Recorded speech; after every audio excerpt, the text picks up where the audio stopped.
Ngayon naman, pag-usapan natin yung sa time scale or yung countdown bar dito sa gilid, no?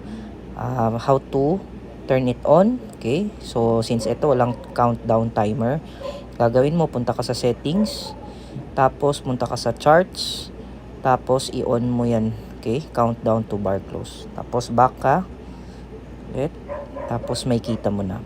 So it means guys na there is only 144 seconds, 1 minute and 42 seconds left bago bumuo naman ng another candle itong si DJ30. Okay? Kasi nakadepende yan sa kung ilang minutes yung time frame mo. So, try natin palitan. So, si M15.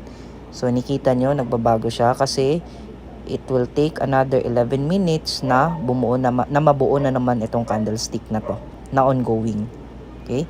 Napaka-useful nito especially during Abdallah, no? Balik tayo sa 5 minutes sa M5 kasi that means hihintayin mo talaga yan pag konting-konti na lang, pag open ng another candlestick, yun yung pinaka-importante sa atin. Okay?